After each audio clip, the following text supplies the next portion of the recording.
Today saw Alphonso Davies picking up yet another assist on a Harry Kane goal to continue a brilliant start to the season for Bayern Munich and Alphonso Davies, as well as seeing a Jonathan David goal and the lone goal for LOSC Lille in a horrid defeat, a 4-1 defeat to Korona in Ligue, as well as a Theo Corbeanu masterclass in a 1-0 defeat to Grasshopper. But there is so much more, but we will be starting off in Switzerland with Grasshoppers in their 1-0 defeat, but that was nonetheless of a brilliant Theo Corbeanu performance. The 21-year-old Canadian right winger was phenomenal today, putting up an 8.2 match rating, and you guys could have saw this match on OneFootball, and he was fantastic. Going 85 minutes, almost going the entire distance. I was very sad to see him get pulled off. But the fact that he got pulled off is really interesting, creating so many chances, having so many shots, whether it's from the top of the box or the edge of the box. Theo Corbeanu is looking extremely exciting. Of course, the one thing that is truly lacking and that you can criticize Theo Corbeanu right now in his game for is his lack of goals for Grasshopper. That is the one thing he needs to start coming in with, is scoring some goals, having some more goal contributions in front of goal. Yes, he's still picking up assists, he's still picking up brilliant corners, some great deliveries. But one thing that massively lacks is the goals part of his game, but I'm sure that will be coming very soon for Theo Corbeanu with Grasshopper. But what he did today was tremendous. Having an 8.2 match rating, absolutely one of the best players, if not the best player for Grasshopper on the pitch today. By far, in rating wise, he was miles ahead, as the next best player had a 7.6 match rating as the center back in a 1-0 defeat. But what Theo Corbeanu did stats wise was fantastic. 4 total shots, all brilliant shots. Were very exciting what he was able to produce this game. 2 from the top of the box, and either other shot was from the edge of the opposite corner. Having 76% accurate passing rating, and for me guys, anything above 75% for a forward-thinking player, especially a winger, is extremely good. Because a player up front in the forward half of the pitch, in the final third, is always looking to create something, is always trying to play those dangerous passes. He's trying to thread the lines. And if you can have a pretty good, accurate passing, it shows that you're doing very well in the final third. Your link-up play has been very nice. And Theo Corbeanu had a very good game, whether it was link-up play, whether it was his dribbling ability, or just trying to take on players one-on-one. It was phenomenal. Touches-wise, he finished the match on 61 touches as well, having 57% successful dribble rate, but going 8 for 14 is still very good. And the fact he's attempting 14 dribbles is very exciting. That is one thing we do lack sometimes on the men's national team, is that ability to just take a man on one-on-one instead of trying to make that intricate pass or looking for that one too many passes in the final third. Just take your man on, and that is what Theo Corbeanu likes to do. That's what Jayden Buchanan likes to do, and of course Richie Larea.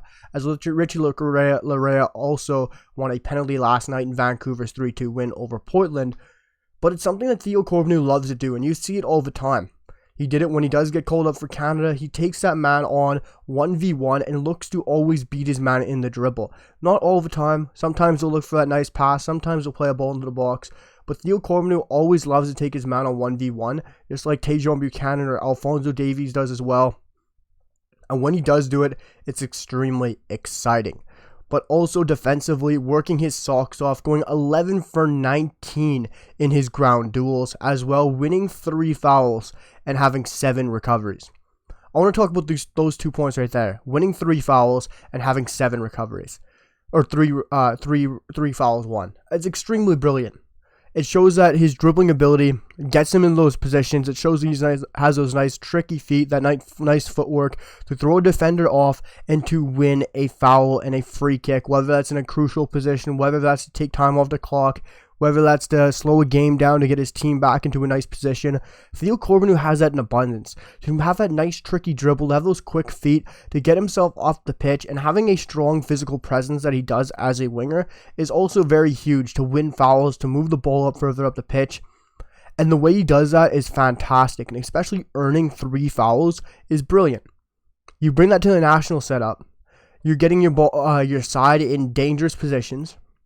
You're winning them great fouls, whether that's to have a Stefan Eustáquio ball into the box, whether that's to have Alphonso Davies shot at goal, or a Stefan Eustáquio shot at goal. is a brilliant asset to have. That quick, tricky footwork, that nice speedy touch on the ball, that is something that is huge for Theo Corbeanu to have, and that is why I love that fact that we should switch to a 4-3-3 to get Theo Corbeanu in that right-hand side, play him ahead of Alistair Johnston in that 4-3-3, and have those beautiful overlaps with Ali or with Tejan, and this side will be absolutely cooking. But that, guys, Theo Corbeanu fell 1-0 with Grasshoppers today. And we're going to continue on with the good news, as Alphonso Davies managed another assist today and was arguably one of the players of the game, outside of Harry Kane, having an 8.3 match rating, picking up yet another assist on his brilliant Bundesliga campaign so far this season. And what I love about our Canadian defenders or wingers or attackers is they are so quick, so pacey, and love to help out with their tracking back. Alphonso managed 8 recoveries, Theo managed 7. Our players are so hungry to win the ball back, they're so quick, and their recovery pace is unbelievable. And the fact that Alphonso managed 8 recoveries shows his speed, shows his ability to get back in position and win the ball back for his side. But already having 3 assists in 2 matches to start off the Bundesliga campaign for Alphonso Davies, it is absolutely tremendous. Having 2 assists for 2 Harry Kane goals, having his debut goal be assisted, and now having a goal in this match, Alphonso Davies is absolutely cooking with Bayern Munich. And this is what we love to see. He is out here looking like the best left back in world football once again. Harry Kane is absolutely not missing Heung-Min Son. He has Alphonso Davies, he has Leroy Sané, he has Kingsley Coman, and this side are looking like the Bayern Munich of a couple years ago. And that is due to Harry Kane. That is due to having that number 9, that is due to having that solid back line once again, and Alphonso Davies is now looking like that number 1 left back in the world, which all Canadians knew he is. All Canadians know he was. This is looking like that season where he was with Bayern Munich in the final in the Champions League against PSG, where he was absolutely phenomenal. He was pocketing Lionel Messi. He was doing great things against PSG. This is looking like that season again. I know it's 2 games in. It's early to say that.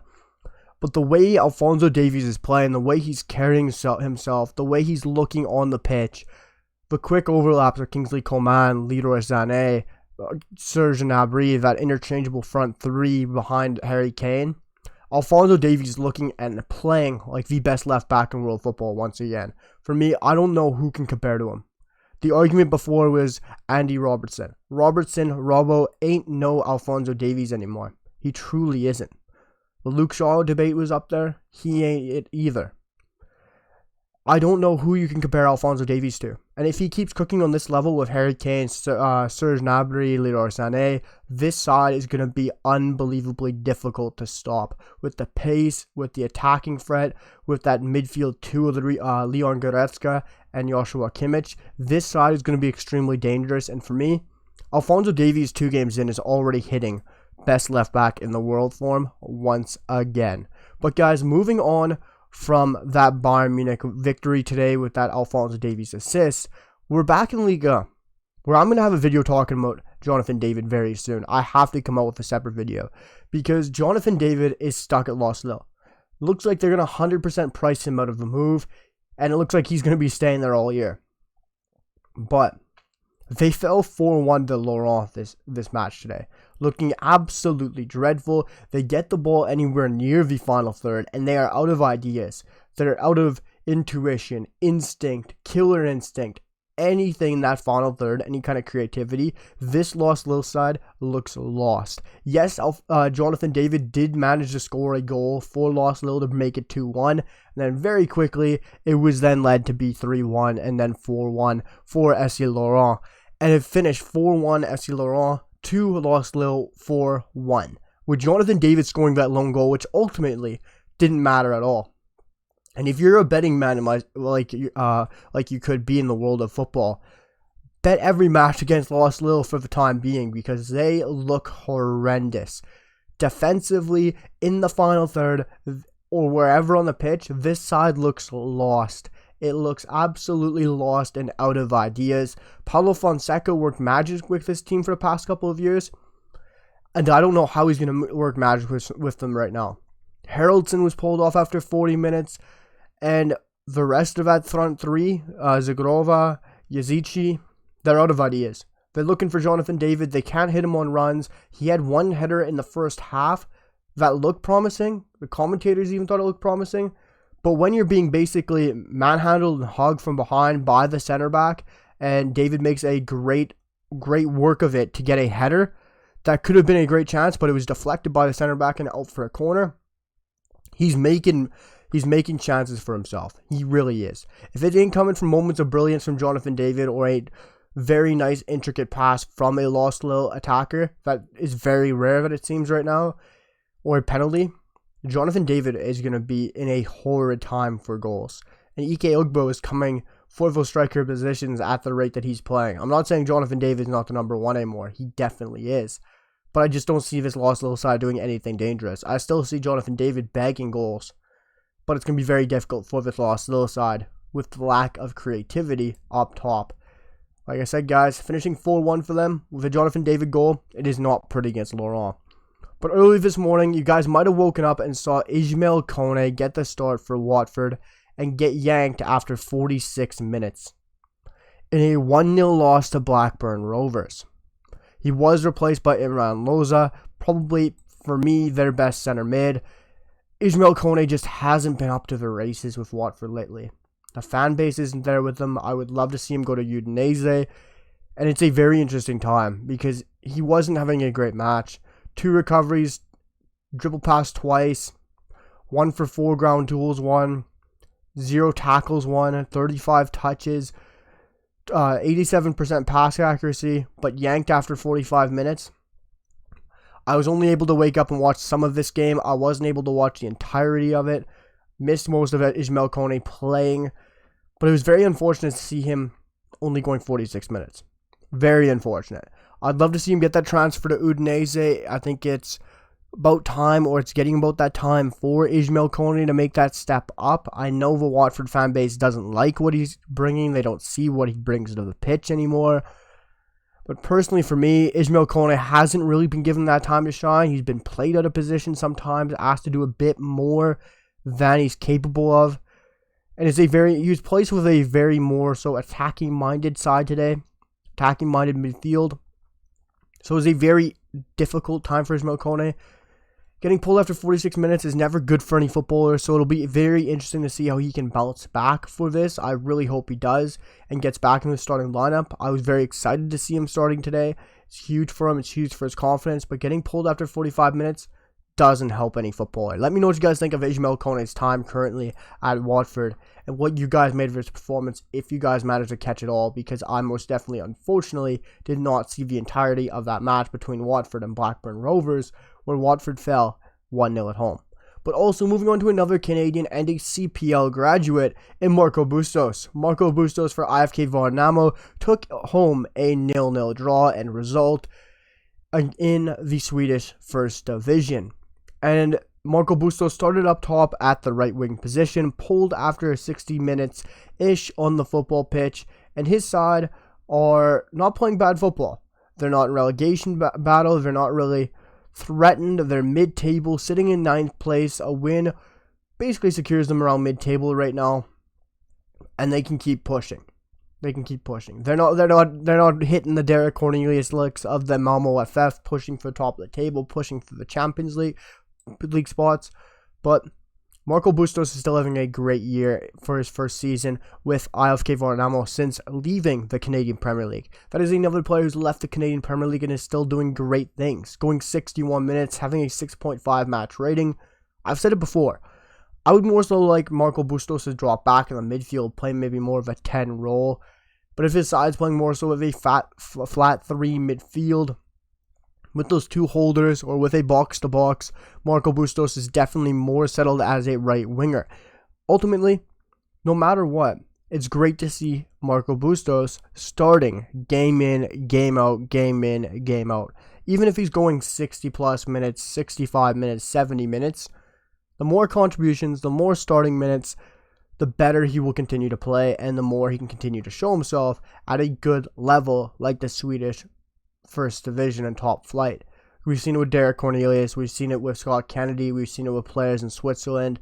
They're continuing to grow, and especially seeing a Canadian Premier League player and one of the best players to come from the Canadian Premier League, it is a huge, really asset for the league in the CPL to have a player like Marco Bustos who exits the league, is really a league export and is doing brilliant things and is starting weekly, and really it's a great thing for the league to show off. And Marco Bustos is continuing to play very well for IFK Värnamo, who sit on 26 points, 21 matches in to the Swedish First Division. But moving on to a very exciting match in the Polish First Division, and a match that I love, watching Korona Kielce, seeing this side, seeing two Canadians, one coming from the Canadian Premier League, one coming from Marcus Godinho, who was really discarded and doesn't get talked about enough anymore. Marcus Godinho, I know he was in the picture for the Canadian men's national team at some point, was featuring a little bit, was with the Whitecaps at a time, and joined Dominic Zator at Korona Kielce, and was phenomenal today, going 78 minutes, having a 7.5 match rating, and Godinho defensively, offensively, gives so much on that flank. He might be in that right back conversation for the Canada, but with Tajon Buchanan now playing at right back, it's a very difficult thing to see if he can break in. You have Alistair Johnson, you have Tajon Buchanan, you have Richie Larea, and you probably have some others in ZBG. That is a very difficult position to break into. One of, if not the hardest to break into in the Canada right now, outside of the number 9 position. Godinho has a hard job to break into that Canada roster and player pool. But playing with Korona Kielce, it's definitely a huge spot for him to play in, and it's a great league where he can continue to grow, especially playing along another side Canadian and Dominic Zator, who got the armband today, who was the captain for Korona Kielce, which is super exciting. Another Canadian Premier League player who's played at the highest levels of the CPL, who is one of the best players throughout the CPL, joined Korona Kielce last year, had a year, and already wearing that captain's armband. It is phenomenal. It's exciting to see a Canada player who's been with the national team before, who's been with us at multiple camps now, and is a rock defensively. Whether that's winning aerial duels, winning ground duels, having those recoveries in the turn, in the channels, winning fouls. Dominic Zator has been a very exciting player, and seeing his rise from the Canadian Premier League all the way to the Polish top flight. Yes, Korona Kielce are 5 matches in and only on 4 points and are last place in the Polish division. They're still a great side. Even like Lech Poznan are having a rough start in 9th place.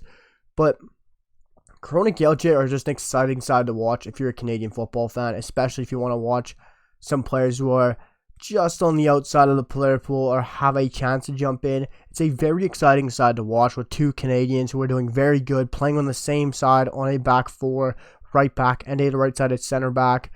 And they won today. A 2-0 victory helps their season, kickstarts them off. It's a great way for Dominic Zator to wear that armband, get the W, and hopefully continue to wear that armband for Korona Kielce, and hopefully him and Marcus Godinho can continue to push on. But guys, there was another huge match and a new team that I've adopted as my own in Sparta Rotterdam. My GOAT, one of my favorite players on the national team, and Charles Andreas Brim's side. There's not a heck of a lot to talk about here because Charles Andreas Brim was on the bench against SC Heerenveen as Sparta Rotterdam managed a 3-1 victory, having goals in the 53rd, 62nd, and 34th minute from Sparta Rotterdam, as they had a 3-0 win already until they made it a 3-1 win with SC Heerenveen scoring in the 71st minute. Charles Andreas Brim started this match off the bench, getting 2 minutes, coming on the 88th minute. There's very little to say due to that for Charles Andreas Brim having very little matches. When you go 3-0 up so early in a match, there's very little need for Charles Andreas Brim to come on and score more goals, maybe risk an injury. More so, he's probably rested for this match. His last game against Feyenoord managed 2 goals, played very well for his new side. It's almost like a new transfer for the Canada fans and supporters. And for me, there's no need to worry about Charles Andreas Brim being on the bench. He started against the reigning champions, their club rivals, managed 2 goals, looked phenomenal, now finds himself on the bench. There's nothing to worry about. Still got 2 minutes. When you're up 3-0, you're resting your number 9. There's no need to bring him on earlier. Risk an injury. And Charles Andreas Brim is looking phenomenal. 2 goals against the reigning champions. He's coming back on. 2 minutes left in the game. No need to worry about Charles Andreas Brim, even though he did not feature. And there was 2 more matches of the day, guys. In Rosenborg, in the Norwegian First Division, and Jayden Nelson. Jayden Nelson didn't take that pitch. He wasn't substituted on. He didn't play in Rosenborg's 4-0 victory at home. And it's very interesting. For some time, Rosenborg didn't have Jayden Nelson featured in the team. He wasn't in the lineup. He wasn't on the bench. He wasn't on the reserves. He was nowhere to be seen. I don't know where he was. I never was able to figure it out. Maybe it was a niggling injury. Maybe there was family stuff, personal stuff. Who knows? But Jayden Nelson is back on the bench for Rosenborg in their 4-0 victory. But there's nothing massive to talk about there besides his side picking up a 4-0 result. And of course, we did have a dual national in Daniel Jebbison, who fell in a 2-1 loss to Manchester City, with his side having 3 losses to kick off their Premier League campaign. But of course, Daniel Jebbison, there's nothing to talk about there, as he is injured until early September. Guys, let me know what you guys think down below in the comments about all the latest Canamity news and all of the excitement from today, with so much going on, from an Alphonso Davies assist, Jonathan David scoring in a terrible loss to Lille side, and Theo Corbeanu's masterclass. Let me know what you guys think down below. Drop a comment, a like, sub to the channel, and of course, let me know what you guys still think of the daily uploads and the content for the daily latest Canamity news. And I'll see you guys for the next one. Peace.